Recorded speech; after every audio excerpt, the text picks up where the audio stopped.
Salut tout le monde, je m'appelle Vincent Body Expert, je suis escort boy et j'ai baisé avec plus de 1400 clientes. Et aujourd'hui, je vais vous raconter un enterrement de vie de jeune fille très spécial auquel j'ai participé. Mais avant de commencer, je vous informe que la première formation professionnelle sur le sexe pour hommes et femmes enseignant des techniques de haut niveau est disponible sur mon site sexe-elite.com. Maintenant, place au divertissement. Une jeune femme me contacte et m'indique qu'elle organise un enterrement de vie de jeune fille pour une amie qui se marie bientôt.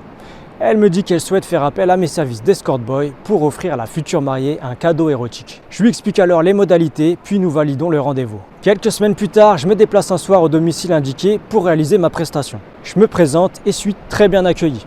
Je découvre une dizaine de jeunes femmes et celles-ci m'attendent avec impatience. En arrivant, l'organisatrice se présente, m'informe que la future mariée sait que c'est un cadeau érotique, mais qu'elle ne sait pas la nature précise de celui-ci. Donc ses amis et moi la taquinons un peu et la mettons sur des fausses pistes. C'est alors qu'une jeune femme à côté de moi me dit que la future mariée a un œuf vibrant dans la chatte et que ses copines se passent la télécommande pour l'actionner à distance. Bien évidemment, elles se font un plaisir de me faire une démonstration. Alors je vois la future mariée se crisper instantanément, pousser des petits cris et s'accrocher à ce qu'elle peut. Quant à la table du salon, elle est envahie de jeux, livres, sucettes et objets sur la thématique du sexe. Donc on voit bien l'état d'esprit général de la soirée. Bon, ce n'est pas tout, mais arrive mon tour. Et là, on va passer aux choses sérieuses. Je vois avec l'organisatrice pour préparer mes affaires dans une chambre à côté et installe tout ce qu'il faut. Une fois tout préparé, je vais voir la future mariée et lui indique de me suivre.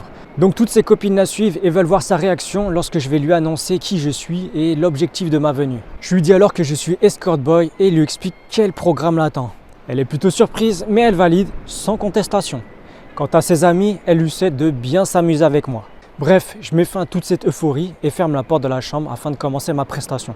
Ayant reçu comme consigne de lui faire la totale, je l'excite un maximum pour voir si elle laisse à son escort boy libre accès à tout son corps ou si au contraire, sa conscience de futur mariée lui impose des limites. Je procède alors à un déshabillage torride et teste la jeune femme en passant directement un corps à corps très sexe. Et comme toutes les autres futures mariées que j'ai déjà rencontrées, elle aussi ne fait preuve d'aucune résistance. C'est terrible à dire, mais c'est même une jeune femme très entreprenante que j'ai en face de moi.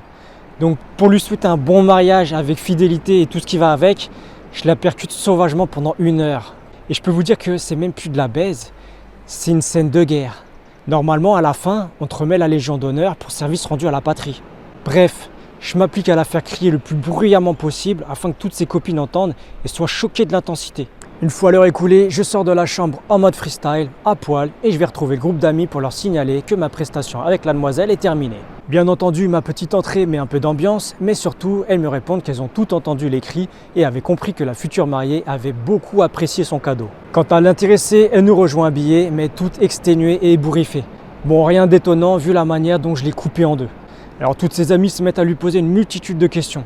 De mon côté, je m'assois un instant sur le canapé, récupère un peu, grignote quelques amuse-gueules sur la table basse et écoute d'une oreille l'interrogatoire que le groupe d'amis procède avec excitation. C'est alors qu'une autre jeune femme demande qui est la prochaine, tandis qu'une autre me demande si je suis encore en forme pour continuer. Je les taquine et leur réponds que je suis toujours en forme. Étant un professionnel, j'avais déjà anticipé le fait qu'il puisse y avoir plusieurs séances de baisse successives pour ce type d'événement. Par conséquent, j'avais pris soin d'économiser un maximum d'énergie les jours précédents pour être un maximum prêt et performant le jour J. Bref, pour être prêt pour une éventuelle future baise, je demande la direction de la douche pour me rafraîchir. Une fois à nouveau opérationnel, je retourne auprès du groupe et une jeune femme un peu plus téméraire me taquine devant ses amis. Elle me dit qu'elle a très envie de sexe et me vante sa performance en me disant qu'elle ne connaît aucune limite. Mais attendez, mademoiselle sans limite ajoute même que je ne tiendrai pas son rythme. Ah la jeunesse, quelle insouciance! Alors je souris car elle est loin d'imaginer que je maîtrise parfaitement mon endurance et que si c'est moi qui monte le rythme, va falloir appeler le 18 pour la réanimer. Donc pour m'amuser, je me défie cette challengeuse, lui propose alors de baiser devant toutes ses amies. Et là, elle comprend que je mets la barre assez haute pour elle. Quant à ses amis, je les ai ultra motivés pour voir un spectacle de cul en direct, alors elle la pousse à relever le défi. Néanmoins, je sais que le véritable frein pour la jeune femme n'est pas d'être capable ou non de baiser en public, mais qu'il y ait d'éventuelles prises et diffusions de photos ou vidéos par les participants de la soirée. Par conséquent, chose que je fais habituellement, j'annonce une condition pour réaliser cette prestation en public. J'informe qu'il n'y aura ni photos ni vidéos et que tous les portables devront être déposés sur la table. Poussée par ses copines et quelques verres d'alcool, mademoiselle sans limite finit par accepter. J'entame alors la deuxième séance, déshabille la jeune femme, la chauffe et la baise comme un sauvage, sans foi ni loi, sans aucun répit, sous le regard de ses copines. Elle m'a mis au défi, alors forcément, je teste sa performance et lui montre la mienne. Quant à ses amis, c'est la première fois qu'elle voit un spectacle de cul en direct et elle kiffe à mort. Ça crie, ça commande, ça boit. Ce ne sont plus des femmes, ce sont des supporters de foot. Bref, je baise pour une durée plus courte de 20 minutes afin que la future mariée garde un privilège par rapport aux autres femmes présentes ce soir. Mais croyez-moi, 20 minutes avec mon intensité, c'était visiblement au-dessus de ses capacités. À la fin de cette deuxième séance, il n'y a pas d'autres volontaires, alors je remercie chaleureusement le groupe de femmes, reprends mes affaires, me fais payer et repars tranquillement. Pour conclure, n'hésitez pas à me dire dans l'espace commentaire ce que vous pensez de ce type de soirée et si cela vous gênerait ou non de baiser avec une personne sur le point de se marier. Bien entendu, si vous avez trouvé ma vidéo intéressante, mettez un pouce bleu. Quant aux nouveaux qui veulent entendre d'autres histoires insolites sur le sexe, abonnez-vous à ma chaîne, cliquez sur la cloche des notifs et bienvenue dans la Team Body Expert. Gang stop, it was ready for me. Stock going up heavy on me. No stress on me. Put that protect on me. I keep a check on me. Your girl sex on me. She like summertime, number 6, number 9. Let me lie, man. I mix it up and give it to her, baby, anytime. I got plenty time. Push that thing in the mind. I know exactly what to do, baby. You, baby.